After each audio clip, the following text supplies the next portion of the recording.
Kia ora koutou. We begin by acknowledging the mana whenua of this region. We pay our respects to all tangata whenua of Aotearoa. We acknowledge the traditional custodians of the land on which we both work and live, the Gadigal and the Gadigal people of the Eora Nation. We pay respect to elders, both past and present, and extend our respect to all Aboriginal and Torres Strait Islander peoples watching today. I'm Claudia Vonderbock, Exhibitions Lead at MOD, and this is Tom Siddall, co-founder of Junior Major. We're coming to you from Australia. We're so pleased to be here, but you might not know a lot about us, so I'll tell you a bit more. MOD is a future-focused museum of discovery in Australia. At MOD, we design participatory and immersive exhibitions that explore the intersection of science, art, technology, and ethics, engaging young people aged 15 to 25 in thinking about the future. It's been so rewarding collaborating with Junior Major on this project that we'll be talking to you about today. Junior Major are a creative studio based in Australia that use digital technology to bring stories to life, transforming cultural and public spaces into places of play, curiosity, and connection. They have featured projects at museums and galleries, including Powerhouse, ACME, Museum of Sydney, Canberra Museum and Gallery, and more. Today, we're going to walk you through Beyond Endings, an exhibit that catapults visitors into the year 2125. Tom and I will be sharing the development, risks and rewards of our exhibit that uses AI to engage visitors in the ethics of a post-mortal society.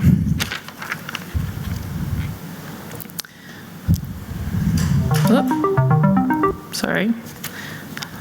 I was a bit too keen there. Our original brief was to create an exhibition about the future of life extension and death technology, a world where cryogenics, consciousness uploading, and digital doubles were the norm, so very Black Mirror. Our goal was also an experience that didn't just inform, but immersed visitors in a speculative world, one where they were actively participating.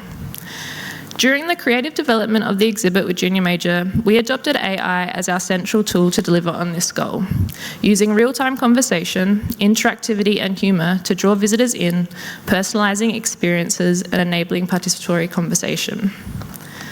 When Junior Major first proposed that we integrate live AI into the exhibit, we were really excited. It was an angle of engagement we hadn't considered for our proposed brief, but it's part of MOD's mission to push beyond traditional exhibition formats, actively embracing emerging technologies not as novelties, but as tools for deeper engagement. So using AI in this way challenged us to integrate a totally new way to connect with our audiences and showed how AI might be used to make speculative futures tangible, playful, and participatory inside a museum setting. I'll hand it over to Tom to take you deeper into the exhibit and how we built it, but first let's give you a sense of Beyond Endings.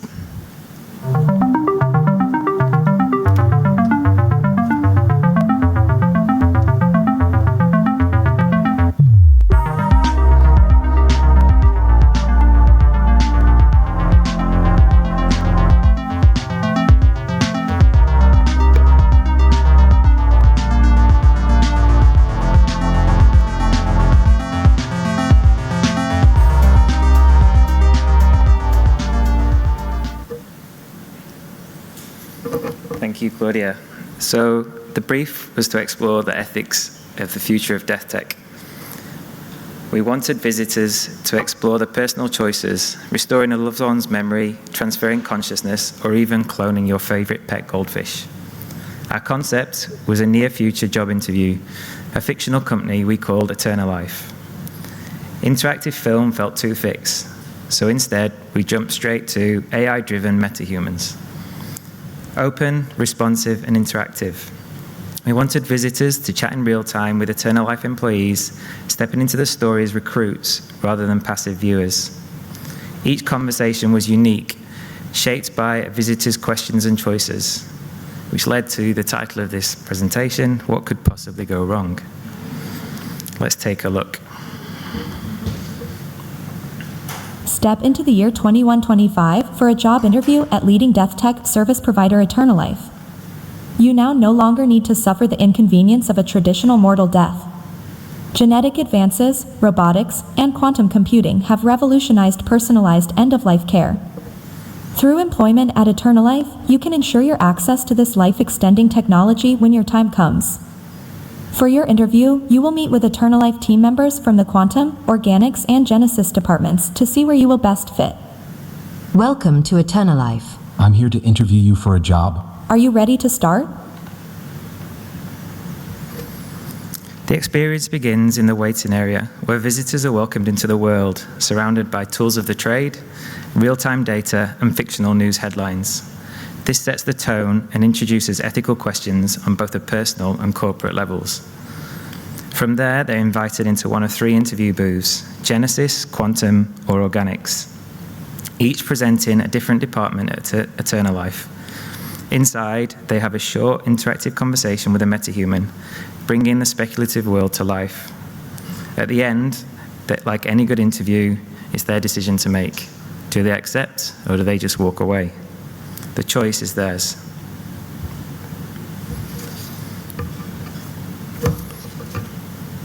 The first part that we looked at was building the world that this exhibition could live in. To build this world, we had a lot of fun revisiting near-future sci-fi, Gattaca, Severance, Ex Machina, stories that explored identity, technology, and the ethics of extending life. With Mod's younger audience in mind, we also looked at games like Detroit Become Human and the Stanley Parable. These helped us look at non-playable characters, or NPCs, and their logic to shape how visitors might interact in the experience. We wanted the world to feel familiar enough that you could step into it easily, lowering any barrier to entry and helping visitors feel comfortable with interacting in a space of the speculative make-believe.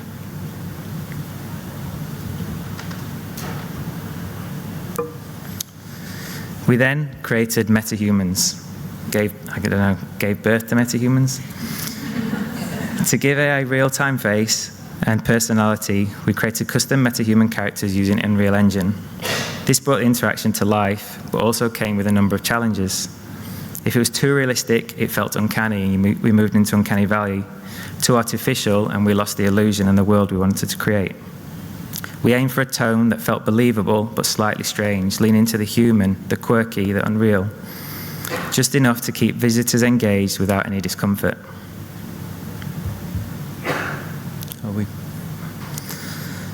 We then jumped into the AI.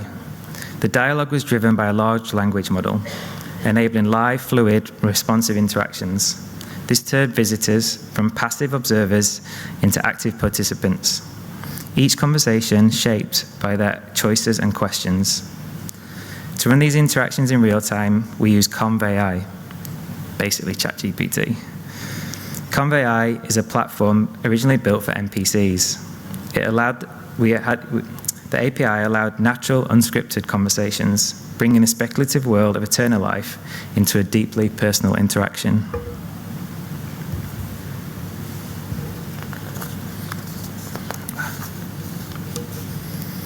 We designed 3 characters, each from each of the departments, and helped visitors feel at ease in the world they were stepping into. Evelyn Carter, a reanimation team leader. She's calm, principled, and no nonsense, focused on ethics over ambition, challenges the moral grey areas. Joy, a memory archivist, creative, enthusiastic, and a little bit scattered. She loves sharing ideas and is easily distracted, brings warmth and unpredictability to the experience. And Gene, from the Genesis department, very serious and slightly arrogant, proud of his cloning work, looks down on the quantum team. He believes that digital minds are just cheap imitations.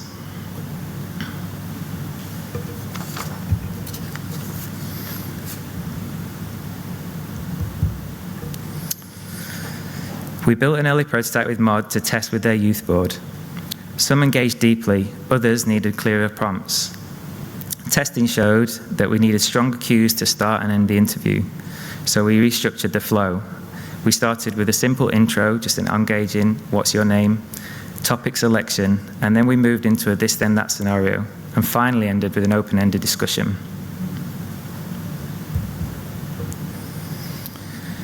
Using AI, is surprisingly quick to set up, but very quickly got complex. This wasn't a typical interactive, and our usual process didn't apply. The more we tried to control it, the more unpredictable it came. Its greatest strength, its flexibility, was also its biggest challenge. We'd fix one thing and create several other problems. We'd fix another thing and create even more. We saw it all. Even a couple of days ago, Joy went to sleep speaking with an Australian accent and woke up with a Spanish accent the following morning. Swearing, going off script, even offering jobs before an interview had started. This is where we step in, and just like Paula mentioned this morning, have to give huge credit to Mod. They gave us freedom, the freedom to experiment, and also a lot of trust and support to take these risks. So we adapted. We built multiple versions continuously and continuously made changes. When one thing broke, went back to an older version. In the end, the unpredictability gave the project life. The best moments were the weird ones, just like real conversations.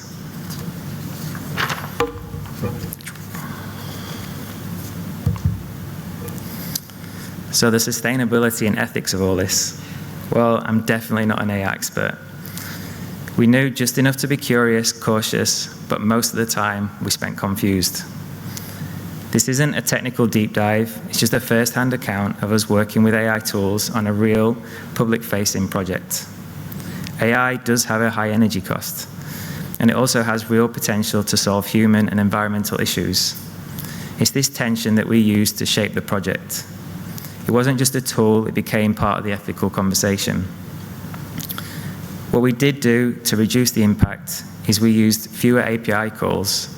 We created shorter responses, and where possible, we used fixed scripts. Next time, we'd go even further. We'd definitely shift towards processing on local service for lower energy use and to boost performance.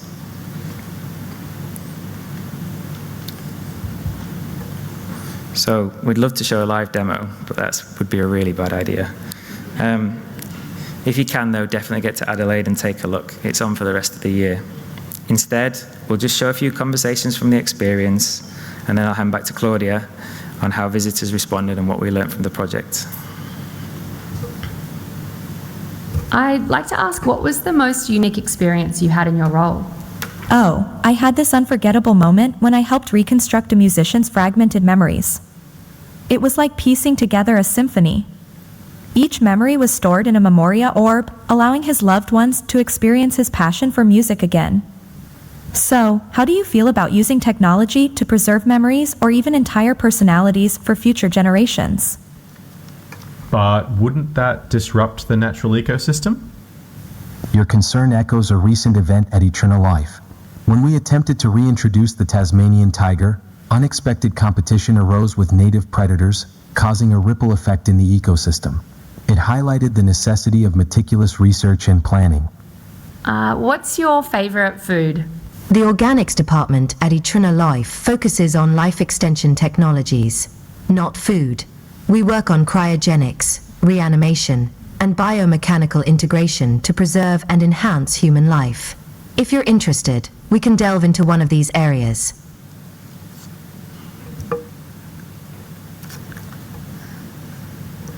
Evelyn is very professional. It's been really interesting to observe the range of responses to the experience. Some of our audience have laughed at the absurdity of speculative death tech, while others were unsettled by how plausible it all felt. We saw visitors deeply engaged in ethical debates about AI, technology, and mortality, but some visitors were more chatty with the AI than with our human moderator staff. Our gallery evaluation has shown that visitors rate this experience highly in terms of learning something new, changing the way they think about the future, and engaging in ethical future thinking. What has stood out has been how these interactions have sparked personal reflections. People question their own digital legacies, the role of AI in shaping human experiences, and what it truly means to live forever. No one walked away with simple answers, but everyone left with new and challenging questions.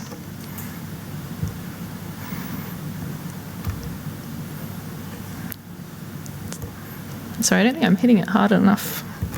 Oh, nope, I've gone too far again. In addition to engaging with the natural flow of the experience, visitors enjoy pushing the boundaries of the AI itself. At MOD, we characterize these visitors as disruptors. This type of visitor is engaged when they can challenge norms or dig into hidden layers. Some disruptors try to break the AI, requesting the metahumans quack like a duck, do and say inappropriate things, or speak about unrelated topics. In these situations, the metahumans are experts in shuffling visitors back to the point of the conversation. They are programmed to have inbuilt guardrails, naturally linking unrelated points back to ethical conundrums. Here you can see a visitor asking an off-topic question about the Mariana Trench, and Joy relates this back to the possibilities of virtual afterlife exploration. Some visitors try to trick the metahumans, or perhaps they're simply curious about how far they can push the metahumans' abilities to think on their feet. The more questions visitors ask, though, the more they are rewarded with what the metahuman reveals. Each metahuman draws from a rich backstory and a shared world to create layered responses. Unsurprisingly, one of the more popular questions our visitors ask is, what is the pay like at Eterna.Life?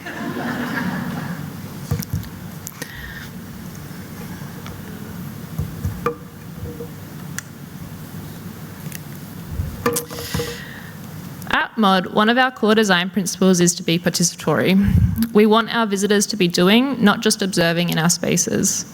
Centering the exhibit around a speculative company and future has allowed us to use the capabilities of the metahumans to position the visitor in the role of job applicant. This setup transforms the visitor from passive observer to active participant. Rather than simply learning about AI and life extension, they were prompted to consider their place in that future, grapple with ethical dilemmas, and reflect on their personal stance in a world where technology shapes human experience and AI could very possibly be their new boss. Using AI technology enables dialogue to take place, but for 70% of our visitors, this is their first time speaking directly with an AI agent. Chatting with artificial intelligence is still an unfamiliar experience for most. Our interactions with AI right now tend to revolve around asking AI to answer questions or provide information, not so much as a conversation.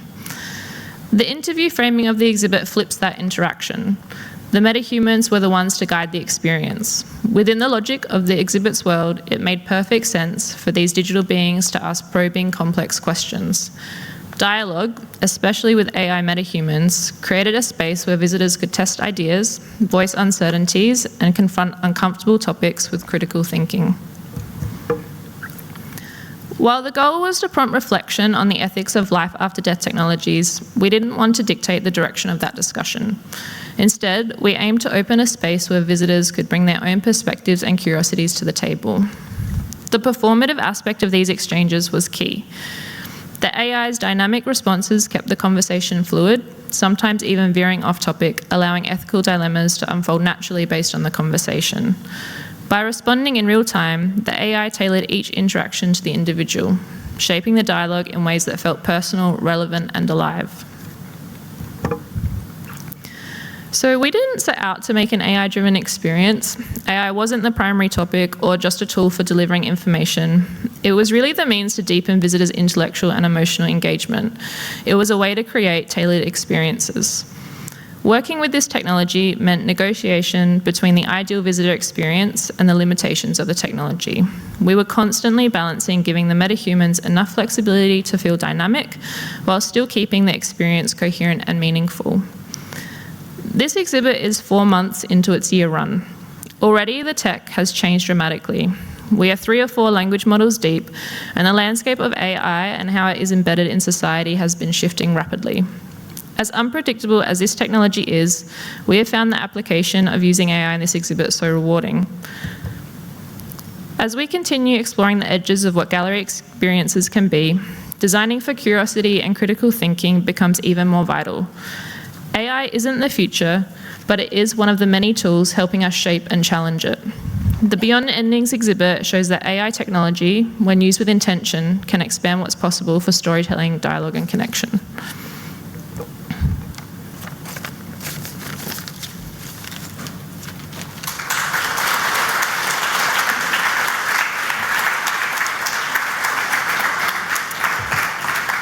Thank you very much. So we do have a few questions.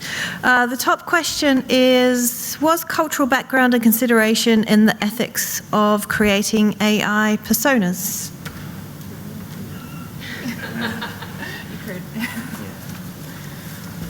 What was the question? Yes, we did. We started by riffing off a few different personas, and then when we looked at, it's a tricky one to answer that one. It's good. Sorry, I'll go back. The initial 3 characters, we actually started with 5, and they were inspired by the sci-fi references we looked at. And then as we began to evolve them, we found that they did veer off into certain kind of tropes. So then we generated our own characters, and we did explore different ethics when looking at that. It's a really bad answer. And I guess maybe if I could expand that a little bit, did the youth board have any input in that part of the process? Yeah. So the youth board did have a lot of testing, mostly around the mechanics of the conversation. By then we had a bit of a better idea of what each of those characters was starting to look and feel like. And that diversity was definitely like a primary part of the development of them. And in our development of this gallery overall, we held a lot of workshops with different researchers from different backgrounds to inform the content as well. So there's a lot of different perspectives that are woven through in the initial questions that we were basing this experience off of. And yeah, I think, was that around? Yeah. That's good. Looks like we've got another one raising to the top, which is, can you talk about the cost of AI tokens? That's a language I don't understand. Yeah, I can definitely talk to that one. When we started the project, we were on a particular tier with Convey-I. I think we got like 10,000 credits for, I don't know, it's like a few $1,000s. Which we worked out based on the number of calls would be sufficient. It was a rolling monthly contract. And then halfway through the project, just before we delivered, they completely changed their pricing structure. And I think it went up to being like $10,000 a month. Luckily, Claire, my colleague, and some of the wider team were pretty good at negotiating that down back to our original contract. But that was quite an unusual kind of scenario that we put ourselves into.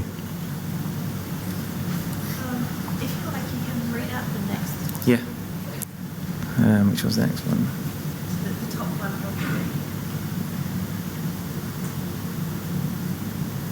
Yeah, so the next one is, have we become attached to these metahumans, and do they on some level seem real to you after spending so much time with them? Definitely. The metahumans were living in our studio for 12 months, and we kind of left them running. And the lines are blurred because you start out kind of enjoying the creative process and playing with them, and then you realize you get to know them as well as they seem to know you. And sometimes it can be quite scary because they would remember conversations that you'd had before we began to restrict that. So you could ask a question a few weeks later and they give you an answer recalling a conversation they had with you. And in all honesty, there are different characters that each member of the team were drawn to, which also became quite strange because we all had favorites and ones that we found a bit more uneasy to talk to. It's a good question. On attachment, a lot of our visitors like to ask out the metahumans. There's a lot of crushes.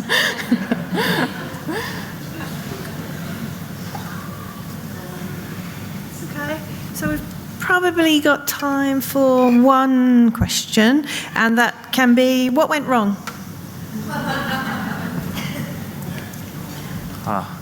It's where to begin, really. I think a lot went wrong, but I guess working with mods from day one, there was an understanding that it was kind of failing fast, fail quick. The most unusual one, like I mentioned, was the Spanish accent. Like, that literally been running for 4 months, and then we got a call from mod saying Joy's speaking Spanish, with a Spanish accent, and we still to this day don't know where that's come from. So we actually had to change the voice that was attached to Joy rather than change the AI. What other ones have we had? yeah, I think there was all the stuff with Convey, like about the credits. That was something that went really wrong and was pretty challenging, because I think we had very little recourse to do anything about that. Convey just changed their pricing structure and came back. They're based in the US. They came back with a quote for $10,000 a month, and we were like, oh, we just can't afford that. The project's launching in, I think it was like 4 weeks or something.